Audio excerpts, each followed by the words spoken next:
Kung titignan mo yung pupuntahan, di pa parang malayo. Pero pag lilingunin mo yung pinanggagalingan, malayo ka na.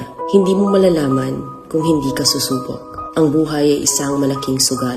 Kung lagi kang takot sumugal sa isang bagay dahil takot kang mawalan, mauubos lang kung anong meron ka. Kung hindi ka mawawalan, hindi ka rin magkakaroon.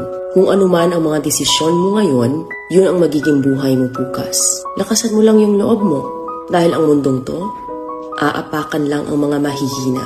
Ibangon mo palagi ang sarili mo. Balang araw, magugulat ka na lang na ang layo na pala ng narating mo. Kahit mabagal ang progress, basta may usad at kumikilos ka, okay na yan. Wala tayong magagawa. Ganyan talaga ang proseso ng buhay. Lahat tayo nakakaranas ng hirap. Hindi natin alam kung hanggang kailan tayo dito sa mundo. Kaya mas piliin mo maging mabuting tao. Ang pinakayaman na maituturing natin sa sarili ay ang ating mga pangarap.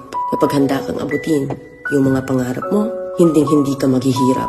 Kung lagi kang may pinagdaanan sa buhay or pagsubok, pruweba lang yan na isa kang magiting na sundalo. Sa mga pagsubok, diyan ka aangat, diyan ka babaguhin. Yung tatag mo kung paano ka mag-ayos ng problema. Hindi ka magtatagal sa mundo.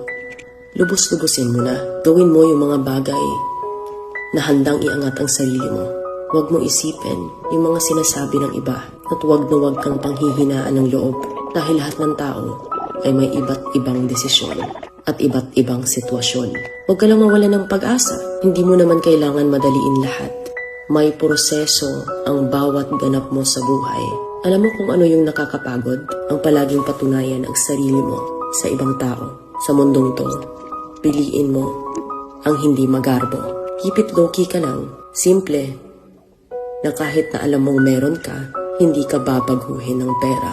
Kasi lahat ng yan ay isang pansamantala lang. Pagpatuloy